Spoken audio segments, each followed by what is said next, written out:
Olá, queridos, a paz do Senhor Jesus Cristo a todos vocês. Eu sou o Fernando Aquino e estou aqui para mais um Me Edificando à Luz da Bíblia. No vídeo de hoje estaremos trabalhando aí com a revista LPD, Lições da Palavra de Deus, revista aí da editora Central Gospel.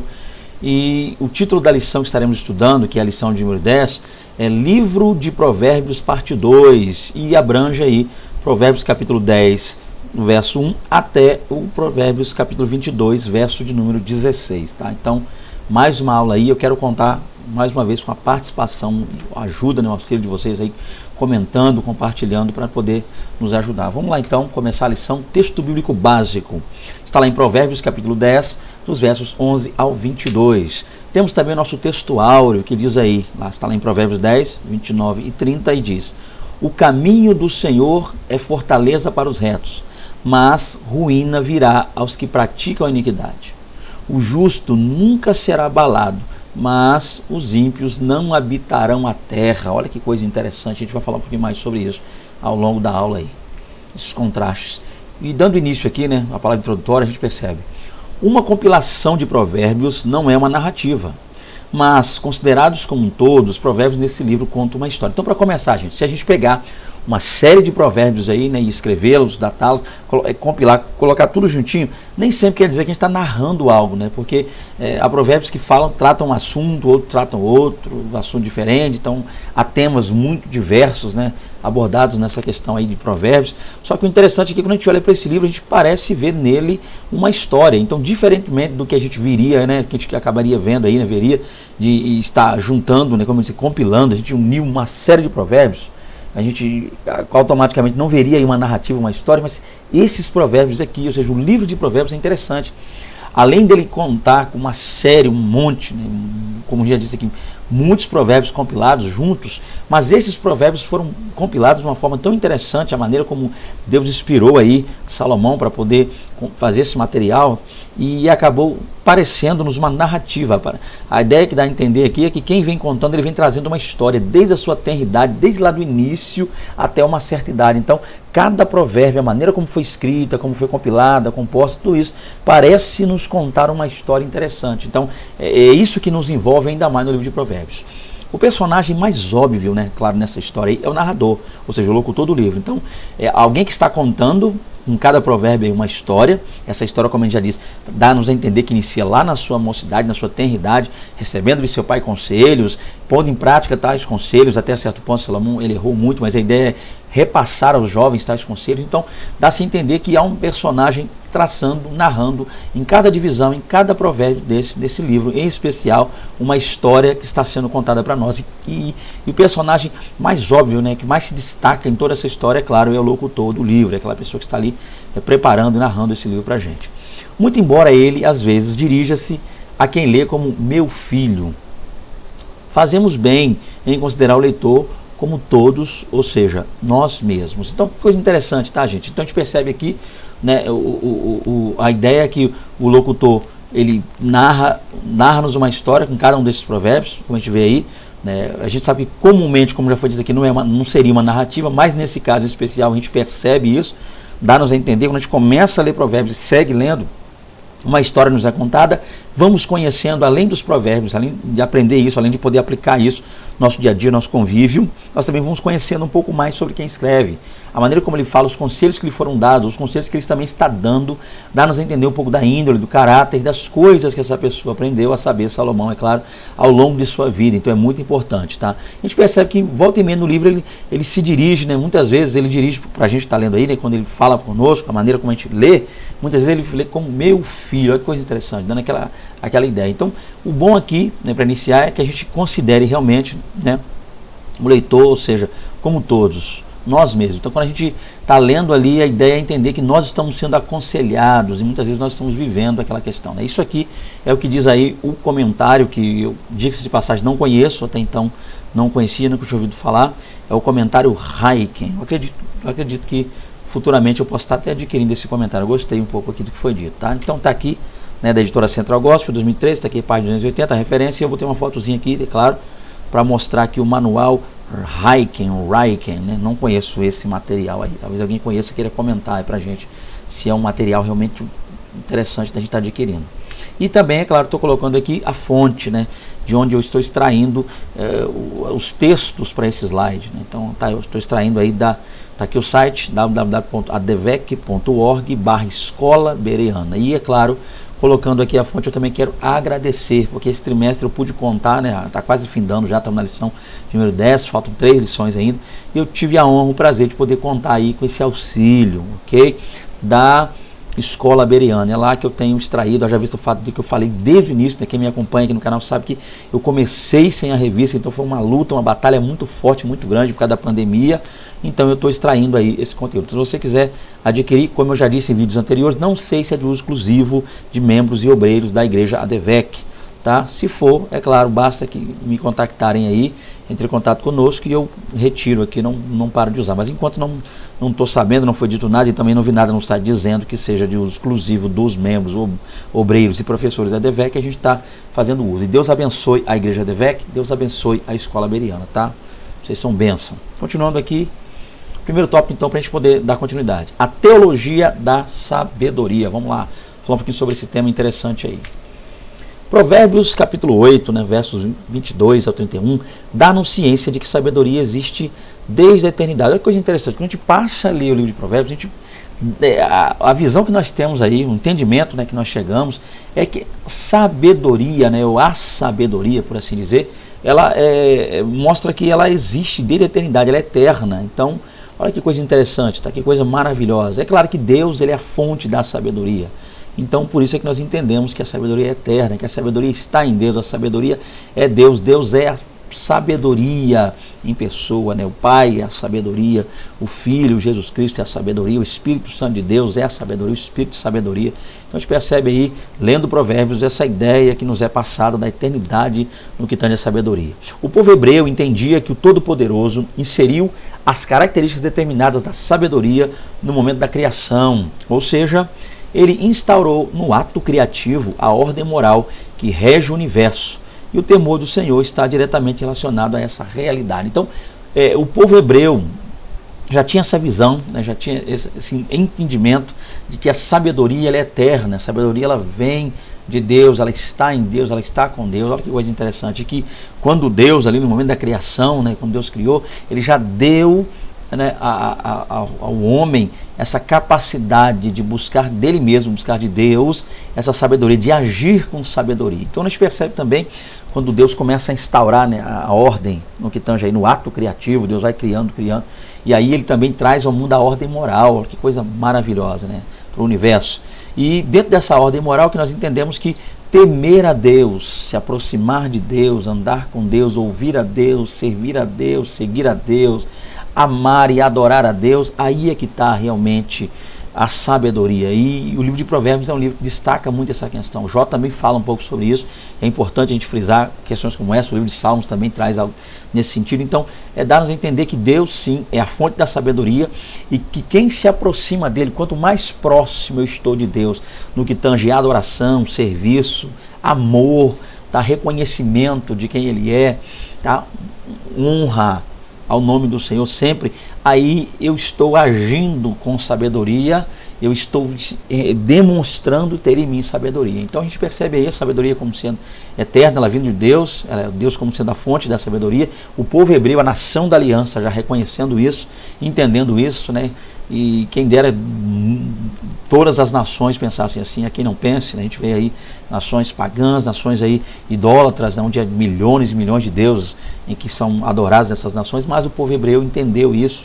Glória a Deus, a igreja do Senhor também entende isso, e o principal é que a gente possa, orando ao Senhor, sempre buscar de Deus força e direção para que outras pessoas possam, por intermédio da nossa vida, da nossa adoração, do nosso serviço a Deus, reconhecer e entender que o temor a Deus é sim o princípio da sabedoria, ok? Vamos começar então a ver subtópicos aqui para entender melhor o texto.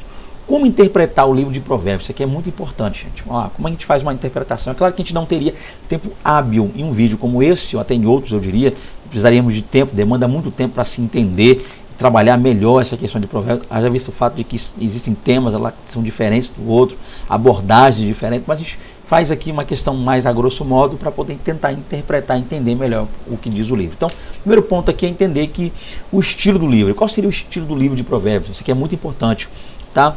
Então, esses provérbios aí, eles são escritos na forma de poesia, não em prosa. Então, o primeiro passo é entender a questão do estilo, a fim de que a gente, compreendendo essa questão do estilo, possa entender melhor os temas relacionados aí. Então a gente percebe que o estilo desse livro é um livro, por isso esse nome, livro poético, né? Ele abrange poesia, é claro, né? Precisa entender uma coisa, que a poesia, o estilo de poesia aí, é poesia hebraica, o que não deixa de ser, é claro, poesia. Então quando a gente fala poesia, geralmente as pessoas ligam muito essa questão ocidental, principalmente essa questão aqui nossa, né, do Brasil, poesia com muito verso, rima, né? Ou seja, muita rima dentro do verso, coisa que a gente nem sempre percebe lá. A gente vai entender que o estilo de poesia, a gente viu em lições anteriores, paralelismo, então a gente percebe que é uma questão diferente. Mas a ideia aqui é entender que é poesia e não prosa, tá? Esse é o ponto. Por quê? Porque geralmente a prosa, ela trabalha mais essa questão ligada ela é organizada de forma a focar as linhas, tá? E os parágrafos, que a gente percebe, é escrito aí, a gente percebe lá, quando você vê aí, questões escritas em prosa. Então, há uma sequência de linhas e essa sequência é dividida às vezes em parágrafos, esse é o ponto. E o que não acontece, o que nem sempre acontece na poesia, já vi o fato de que a poesia, ela trabalha principalmente, gente, a questão de versos e estrofe, tá? Esse é o ponto. A poesia, ela está organizada e focada mais na linha ligada a verso e estrofe. Então, o primeiro passo é entender isso aqui. Não é um livro que trata a questão de prosa, mas um livro poético, cuja visão é realmente poesia, e essa poesia, é claro, não nos esqueçamos, está aí para você também, professor, que vai estar lecionando aí, poesia hebraica. Não se esqueça, sempre que você citar esse nome poesia para esse livro aí na sua aula, não se esqueça de colocar o junto do poesia hebraica, para que a pessoa que esteja te ouvindo, para que os seus alunos que estejam lhe ouvindo aí, acabam não confundindo a poesia hebraica com a nossa poesia. Então, no estilo, nós temos essa ideia aqui a princípio. Outro ponto aqui é o foco. Qual é o foco desse livro? O que é esse livro foca? Em que o autor, né, no caso aí, está pensando? A ideia o foco desse livro são questões ligadas a questões práticas. Isso que é interessante. O foco do livro são as questões práticas, é a praticidade. Então a ideia por trás desse livro, como nos demais provérbios daquele tempo, né, chamada machal, né, provérbio, tá, é entender o seguinte, gente, que quem lê, quem toma posse, quem tiver de posse desse livro, ponha em prática aquilo que está lendo. Evite fazer as coisas que esse livro condena e faça as coisas, ou implante lá, insira dia a dia na sua vida, no seu cotidiano, as coisas que esse livro aprova e demonstra ser boas. Então são questões práticas que realmente mostram que quem faz aquilo que o livro diz que é bom, e é claro, a gente fala livro, mas é claro, vem essa inspiração divina. Quem faz aquilo que é bom, recomendável pelo livro, vai se dar bem, vai ter uma vida boa, abençoada, próspera, e quem seguir o caminho oposto, o caminho contrário, certamente vai se dar mal. Então esse livro trata isso aqui. O foco aqui é uma questão prática, é uma questão de que a pessoa leia, ponha em prática e viva melhor, tá? E fuja de problemas. Esse é o foco que você deve, é claro, professor, explorar melhor aí para os seus alunos. Continuando aqui, outro ponto que é muito comum nesse livro seria também a questão ligada ao contraste. Tá aí, ó. Neste volume, né, encontramos vívido contraste entre o sábio e o louco, entre o sensato e o insensato. Uma coisa que é muito comum quando a gente passa a ver a partir do capítulo 10, né, do livro de Provérbios, até o 22, que a gente está focando mais aqui, a gente vê uma série de escritos aí com Salomão, uma série de provérbios que trabalha muito essa ideia, né? A atitude do sábio versus a atitude do louco, a atitude do sensato versus a atitude do insensato. Então, o que se deve fazer e o que se deve evitar. Esse que é o interessante, o que se deve praticar e o que se não deve praticar. Então, a gente percebe uma série de contrastes muito interessantes aí, que a gente passa a ler esses contrastes e ver realmente o resultado que cada um obteve, ou seja, o que o sábio obteve, né, e o que o louco obteve. É claro, cada um tomando ali o rumo que decidiu tomar. Então, diante de uma situação, o que fazer, quais as atitudes tomar? Aí nós temos esse contraste aí para nos auxiliar nesse sentido. E isso é importante. Então, caso você tenha tempo, professor, você pode estar lendo aí versos desses provérbios aí, para poder até auxiliar, né? Tome alguns que você pode até tirar os menores, né, para poder ser mais prático na sua aula, não tomar tempo, mas pegue aí alguns pequenos, assim, faça esse que tem realmente de maneira clara, bem vívida, esse contraste aí. tá? Das atitudes do sábio, do louco. Então, um dos temas, esse é o ponto aqui, é o que eu deveria estar falando, então eu vou focar mais nisso. Um dos pontos aqui é entender que esse livro, ele trata de maneira muito clara, tá? Ele enfatiza muito essa questão do contraste, já nos auxiliando, já nos ajudando e poupando-nos de insucesso na nossa vida, se a gente analisar esse ponto, esse contraste. Outra coisa que é importante ainda, falando de interpretar, né? Então, nosso foco aqui nesse slide é interpretação. E a gente tem a última que seria verdades universais. Isso aqui é muito importante, tá? O livro também traz para nós verdades universais. Devem ser lidos como mensagens que servem a todos os homens em todos os tempos. Então, isso aqui é importantíssimo. Nós não podemos ler esse livro de Provérbios como uma questão de buscar conhecimento de culturas antigas, culturas orientais, entender um pouco mais sobre os hebreus, sobre o comportamento. Não. São livros que a gente deve buscar nele. É um livro importantíssimo porque a gente deve buscar nele verdades divinas. A verdade de Deus está nesse livro. Embora Salomão, um homem que tem orado a Deus, pedindo a Deus um coração entendido, né? A gente não vê Salomão dizer, me dá sabedoria, mas ele pediu um coração entendido para administrar o povo. Isso aqui é importante. Ele não pediu sabedoria para administrar a sua riqueza, tá? Mas ele pediu sabedoria para administrar o povo. Ele foi orar a Deus, né? Ele ofereceu um sacrifício muito grande, né? 1000 holocaustos foram oferecidos. Ele orou a Deus lá em Gibeon, e Deus apareceu numa noite para ele lá, uma visão, ele falou com Deus, e Deus agora disse para ele, olha, pede o que você quer, coisa maravilhosa, né? Então ele vai dizer a queixa dele, Senhor, eis que eu não sei entrar, não sei sair, eu sou um menino, eu não sou como meu pai Davi. Então, olha que coisa maravilhosa. Ele vai pedir um coração entendido. Esse é o ponto, gente. Tá? Salomão diz sabedoria. Deus deu a ele, a Bíblia vai dizer, Deus deu sabedoria a ele, é claro, para lidar com situações difíceis da vida. Tanto é que Deus falou que o que deu para ele, quem veio antes dele não teve, e quem viesse depois jamais teria.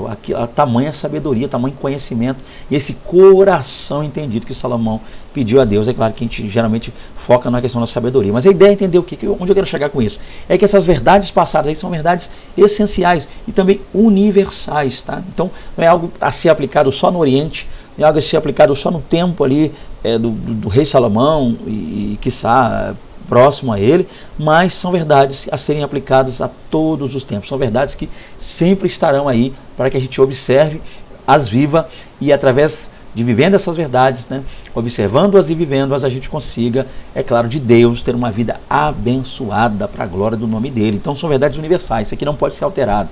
Tá?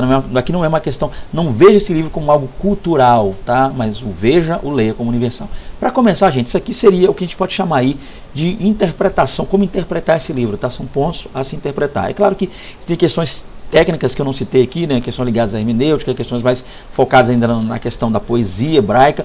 Só para ganhar tempo eu não fiz. E se você sentiu o desejo de nos contactar para que a gente possa falar um pouquinho mais sobre isso, em zap, em áudio, tá aí, eu sempre deixo o meu contato, tá aqui no finalzinho, tem em cima do meu vídeo aqui, na tela onde está eu aparecendo no vídeo, eu sempre deixo meu telefone também aqui ao longo da aula, sinta-se à vontade. Continuando aqui, para ganhar tempo, segundo tópico diz aí, a primeira coleção de provérbios salomônicos, interessante essa palavra, tópicos populares. Então, o primeiro tópico a gente já fechou, foi breve, foi rápido, só para conhecer um pouco do livro e analisar a questão do tema, tá? A gente vai falar um pouquinho mais agora sobre essa coleção, analisar um pouco esse compêndio. Vamos lá. A primeira coleção de provérbios salomônicos, tópicos populares, diz o quê? Na Bíblia, a palavra hebraica para sabedoria é a palavra horma. Tá vendo? Horma. É a palavra horma. Deixa eu falar devagar até para te auxiliar. Então, a palavra aí é Horma. Então, de repente, você quer pronunciar lá na sua aula. Meu querido, sinta-se à vontade, tá? Não costumo dizer que está aqui para hebraico. Tem gente que às vezes acaba até não gostando, mas a ideia é essa. Então, de repente, você quer pronunciar, né? Se você disser Shoshima, Kokma, fica à vontade. É você, seus alunos, e tranquilo. Mas caso você queira conhecer a pronúncia é Horma, ok? Horma. Então, deixa eu ler aqui. Na Bíblia, a palavra hebraica para sabedoria é Horma, palavra esta derivada de Raham, tá? Raham, ou Shakam. Fica à vontade para você falar o que quiser. Eu só estou aqui para orientar, ok? Não para gerar nenhum tipo de polêmica. Então, deixa eu, agora, uma vez dita a pronúncia, então eu vou falar só mais uma vez a pronúncia e vou ler completo para que eu não me perca, porque eu tenho algo para dizer a esse respeito aqui. Você vai ficar comigo aqui, você vai perceber que tem algo interessante para ser dito aqui. Então, só mais uma vez, sabedoria, no hebraico, Horma, e deriva-se de quê? Raham, Então agora eu posso ler. Na Bíblia, a palavra hebraica para sabedoria, peço perdão por voltar, é Hormá, palavra essa derivada de Raham, que por sua vez traz consigo o significado de ser sábio, astuto, sutil, sagaz ou inteligente. O que é o ponto aqui, gente? Então, para começar, o que quer dizer a palavra sabedoria no hebraico? A palavra Hormá. É interessante que sempre que se fala em se buscar algo melhor, buscar um melhor conhecimento, um entendimento acerca das coisas, a palavra que você vai encontrar lá é essa palavra aqui na Bíblia, Hormá. E ela se deriva aí, ela é derivada de uma palavra bem interessante, que é a palavra Raham, mas há um diferencial, porque Raham aí quer dizer o quê? Ser sábio, ser astuto, ser sutil, ser sagaz e inteligente. O que é o ponto a se trabalhar aqui? É que a fonte da palavra Hormá, de sabedoria, ela é de Raham, e Raham aponta para tudo que é ligado a conhecimento no Antigo Testamento. Então nem sempre é um bom conhecimento. Às vezes quando a pessoa sobressai outra, até mesmo quando a pessoa era mais inteligente que a outra, e usava um ardil até mesmo para enganar a outra, ser mais sábio, usava essa palavra aí, Raham. Então Raham quer dizer, como dizer aqui, astúcia, sutilidade, sagacidade, alguém que é sagaz, alguém que é inteligente, nem sempre é sábio, tá? Então esse é o ponto. Geralmente o lado bom da coisa é Hormá, sabedoria divina, sabedoria do alto. A maneira certa de lidar com as coisas, a palavra é Hormá, a maneira correta. Buscar de Deus um real entendimento. Aí a gente vai ver Hormá. Mas Raham, às vezes aponta para só inteligência. Então a pessoa pode ser Raham, é possível ser Raham, inteligente, astuto, sagaz, e não ser Hormá, não ser sábio, não ter sabedoria de Deus. Então, às vezes, você pode estar utilizando isso aí para explicar melhor, é claro, para os seus alunos. Então, o que nós devemos buscar aqui, tá, gente, é a sabedoria. Mais uma vez, Hormá. Mais uma vez, sabedoria de Deus, precisamos buscar. Ok? Então, há uma diferença. Essa palavra Raham, ela é utilizada para tudo. Quer seja uma inteligência de alguém, quer seja uma sagacidade, quer seja até uma sabedoria, mas nem sempre é ligada à sabedoria pura, genuína, que vem do alto, que vem de Deus. Que, diferentemente de Hormá, que é essa sabedoria. Dito pois isso, acho que eu já posso prosseguir aqui. Vamos lá. O Senhor, detentor de toda a sabedoria, Hormá, espera que seus filhos reflitam o seu caráter, focando a conduta ética e espiritual, gerenciando suas relações interpessoais de forma sensata. Então, o que Deus espera de nós? O que Deus quer de nós? É isso aí. Por quê? Porque Deus, ele é o detentor de toda a sabedoria. É dele, ele é a fonte, a sabedoria é Deus. Deus é a sabedoria. Esse é o ponto a se entender maravilhosamente. E esse Deus que é a fonte da sabedoria, que requer que nós a busquemos dele, o que ele quer de nós? Que em nós seja refletida essa sabedoria, que as pessoas vejam em nós, que nós sejamos um espelho da sabedoria de Deus, que as pessoas vejam tal reflexo, que as pessoas olhando a maneira de nós lidarmos com as situações mais adversas possíveis da vida, as pessoas realmente vejam em nós a sabedoria divina, a sabedoria do alto. Então, nós precisamos lidar com as coisas, é claro, buscando de Deus, em Deus, sabedoria, porque nós estamos aí, muitas pessoas olhando para nós, nós vamos refletir ela. E como é que a gente reflete a sabedoria de Deus? Só lidando com situação difícil, só resolvendo o problema? Não. O nosso caráter, o nosso testemunho, a maneira de enfrentarmos problemas, a maneira de agirmos diante da sociedade, reflete, mostra, através de nós, o caráter divino. Tá? Coisa maravilhosa, tá? A sabedoria de Deus em nossa vida. Focando o quê? A conduta ética e espiritual. Então nós precisamos trabalhar a questão do nosso testemunho. O nosso testemunho é que vai mostrar realmente essa sabedoria de Deus que está em nossas vidas. A gente precisa também, é claro, dentro disso, gerenciar relações interpessoais de maneira sensata. Então, olha que palavra interessante, gente. Eu gostei muito disso aqui. Faz parte lá a parte de cima aqui é minha, né, no hebraico, mas a parte de baixo aqui é lá da Escola Bereana. E é interessante que fala isso aqui, gerenciando. Isso aqui é muito importante, gente.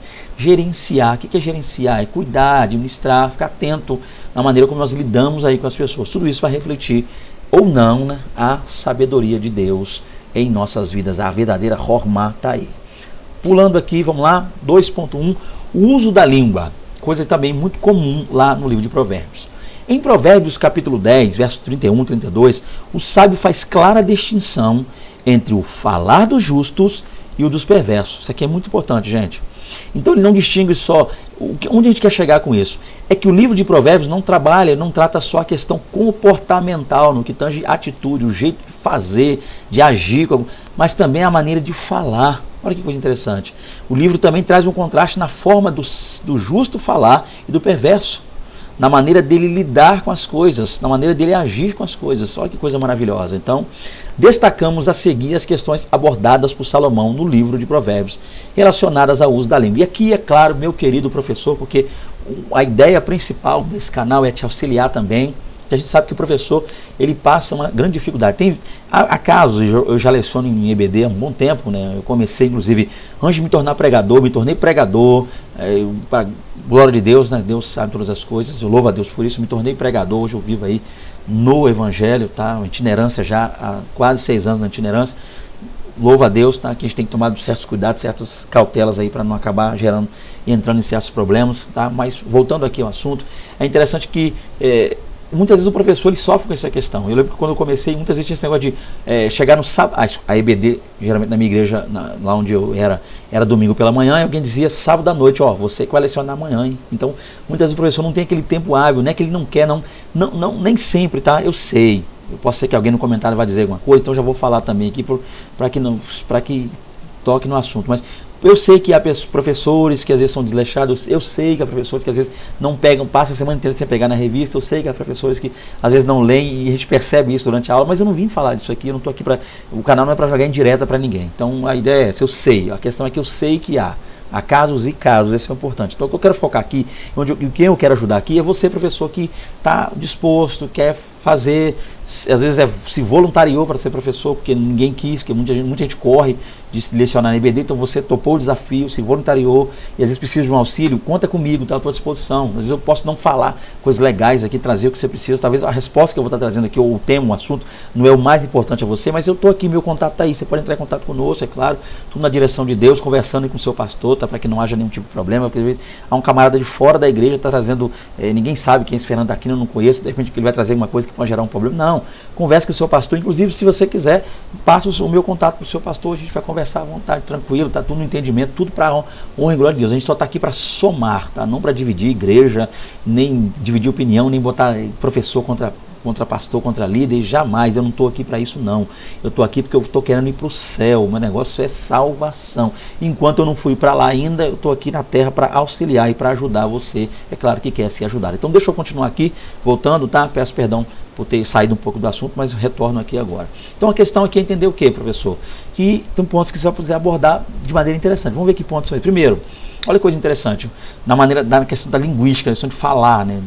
O Salomão aí, ele aborda um negócio interessante chamado hipocrisia. E é um tema que você vai discorrer de acordo com o que você achar melhor e mais interessante. Então o que é hipocrisia? Geralmente é uma pessoa dissimulada, ligada à falsidade, alguém que finge, alguém que de maneira falsa tenta mostrar algo que não é. Então a hipocrisia é um tema também tratado lá dentro de Provérbios, ligado à fala, que você pode abordar. Desencorajamento, lá em Provérbios 12, 18, 15... Outra coisa interessante também, muitas vezes ele está focando o fato de muitas vezes o soberbo, né, o perverso se levantar contra, muitas vezes palavras que ferem, palavras que machucam, palavras para tentar minar as forças do justo, abater, acabar com o justo. Depois você pode também trabalhar aí na hipocrisia de algumas áreas da vida, aí você vai usar o que você quiser, igreja, política, sinta-se à vontade, professor, aí é você nesse caso. E alguém também que às vezes usa de um certo poder, um certo ardil, um certo artifício, para tentar desencorajar alguém que está tentando fazer as coisas corretas, isso também é comum e ele aborda isso aí em Provérbios. Outra coisa também é a questão ligada à mentira, tá? Ele fala os danos, os males que a mentira traz. A mentira é algo que a gente sabe que já está muito claro, né? Essa ideia de que é algo que é uma inverdade, algo que não existe, algo que não é real, e se tenta se passar isso como sendo verdadeiro. É um tema também trabalhado aí por ele. E por fim nós temos aí também a fofoca como fruto da inveja. Olha que coisa interessante aí, tá? A gente vai falar um pouquinho sobre isso já já. Então a ideia aqui é entender isso aqui, meu querido professor, que você passe a entender dentro desse subtópico que Salomão, além de fazer menção daquilo que as pessoas fazem, atitudes, olhares, gestos, ele também cita e trata nos provérbios questões ligadas à fala, né? E ele traz a fala do justo, a maneira do justo falar e a maneira dos perversos. Então ele faz um contraste também entre esse ponto. Tá? O justo é sincero, é verdadeiro, já o perverso é hipócrita. O justo é aquele que encoraja e por Deus é encorajado, e o perverso tenta desencorajar, levantar muitas vezes com uma autoridade contrária ao justo. O justo vive pela verdade, baseado na verdade, com fé na verdade, a palavra de Deus é a verdade, e o injusto, o perverso, vive na mentira, né? O servido pai da mentira, né? João 8,44, a saber o diabo.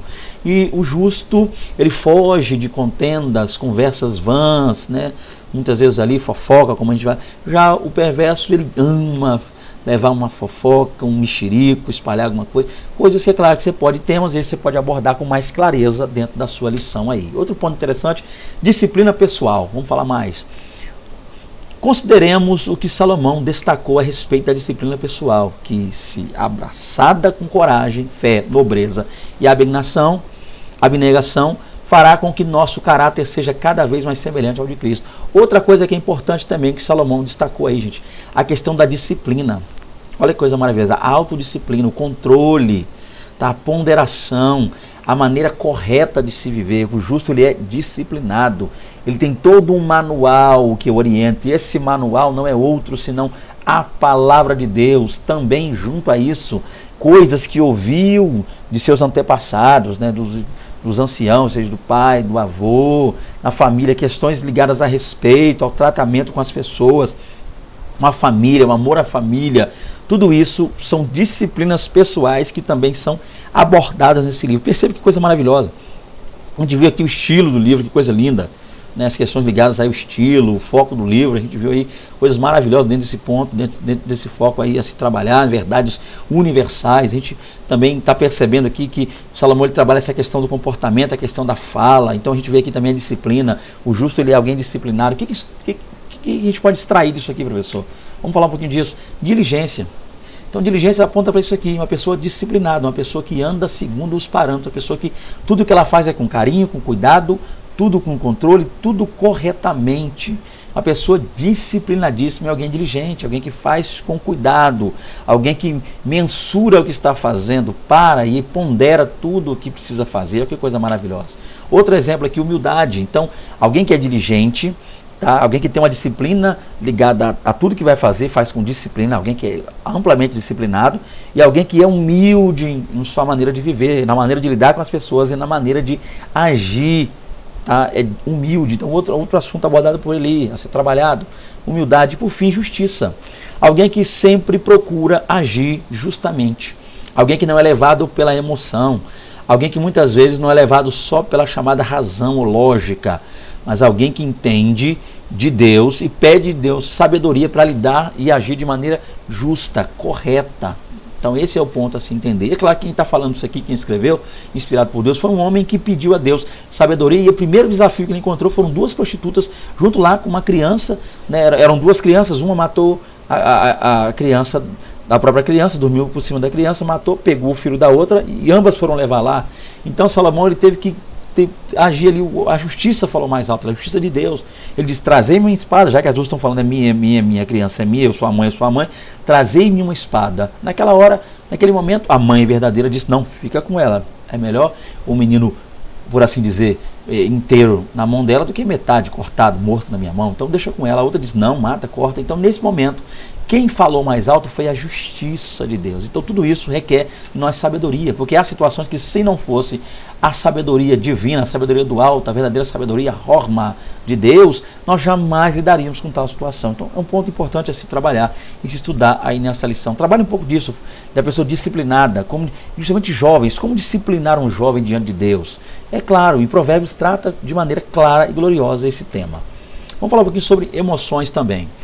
Dentre as emoções que carregam em si o poder de apodrecer os ossos, ou seja, de serem somatizadas, destacamos a inveja e a ira. Vejamos, então olha que coisa importante. Aí ele vai trabalhar a questão emocional. Então ele falou a questão da fala, a questão da autodisciplina, e agora a questão das emoções, a lidar com as emoções. Então o livro de Provérbios nos ensina a lidar com isso. E uma das coisas mais difíceis que nós temos hoje é lidar com emoções. Quantas pessoas às vezes se suicidam, né? Ou seja, tiram a própria vida, pessoas caem numa depressão profunda por não conseguirem lidar com isso, com esse negócio chamado emoção, que muitas vezes, acaba nos levando à ira, às vezes a melancolia, a tristeza. Então uma série de emoções que a gente precisa entender e como cuidar e trabalhar de maneira clara isso aí. Então a Bíblia nos mostra como fazer. Por quê? Porque existem emoções que, como a gente viu aqui, são somatizadas. O que seriam isso? Emoções somatizadas. Professor, você pode trabalhar melhor isso aí na sua aula, você vai ter mais tempo, mas a ideia é entender que essas emoções somatizadas são aquelas emoções, são sentimentos que muitas vezes estão só na nossa mente, e ele acaba muitas vezes crescendo, a gente não consegue controlar isso, ele acaba fazendo a gente ficar doente. Então uma coisa que só estava na mente, uma coisa que só estava ali no pensamento, ele acaba tomando conta da gente a ponto de se tornar até uma doença. Isso vira algo, torna-se algo psicossomático, torna-se uma doença.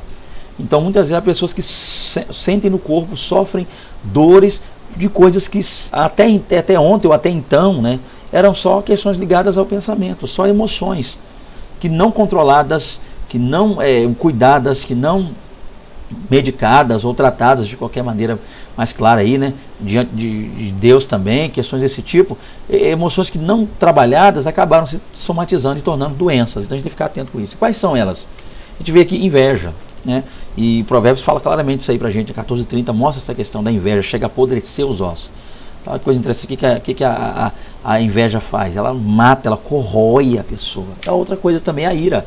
Quando a gente está irado, e o Novo Testamento trabalha um pouco disso, ireis, ou irai-vos, né, aqui nas traduções que diz, mas não pecai. Uma coisa maravilhosa. Então a ira, às vezes, ela vem mesmo, gente. Tem situações que eu estou falando aqui, você de repente está assistindo aí, servo de Deus, cristão, cheio de Deus na vida, mas já passou uma situação que te deixou irado, nervoso, muito estressado, e a tendência nós percebemos que a ira, ela pode vir de uma forma ou outra. O que a gente não pode fazer é deixar com que essa ira nos domine e a gente venha pecar, transgredir a lei de Deus, a vontade de Deus, a palavra de Deus por causa dessa ira. Então a gente vigia nisso aí. O ponto é entender, gente, até aqui, tá? Que esses são sentimentos que precisam ser, esses sim, precisam ser bem controlados. Tá? Ao invés de, muitas vezes a pessoa começa só gostando de uma coisa que a outra tem, daqui a pouco a pessoa torna-se doente por causa daquilo. Daqui a pouco a pessoa está querendo o cônjuge da outra lá, né, o marido ou a esposa, tomar alguma coisa que a pessoa tem, o carro, a casa, daqui a pouco a pessoa se torna tão invejosa a ponto de querer aquilo que a pessoa tem. Cuidado. E a ira também, a pessoa com uma ira pode acabar tirando uma vida, então é preciso vigiar com muita cautela, tá? E Provérbios trabalha pontos como esse, e é bom que a gente loco aí, né, em sala de aula, você vai ter essa oportunidade, meu querido professor, para você explorar melhor esse tema. Concluindo aqui, vamos lá, conclusão. Tão importante quanto o conhecimento teórico dos tópicos teológicos é a aplicação desse no cotidiano. Então, é bom conhecer isso aqui, teologia, ler, entender, é maravilhoso, mas o melhor ainda, gente, e eu acredito que o importante nisso aqui é que a gente aplique essas questões, é que isso seja posto em prática. Uma coisa é eu estar aqui falando bonito, muitas vezes usando até termos como eu usei aqui, meu Deus, hebraico, uma coisa é isso. Outra coisa é eu pôr em prática, eu viver essas questões, tá? Que coisa é essa que você às vezes não consegue concluir ou ter certeza por fato porque você está me assistindo por um vídeo.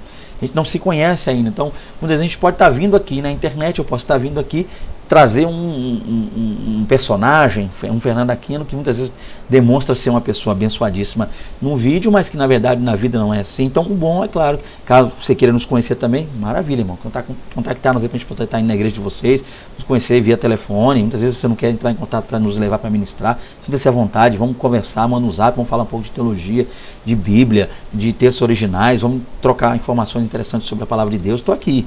Ah, mas falando aqui, pegando o foco onde eu parei aqui, né, focando.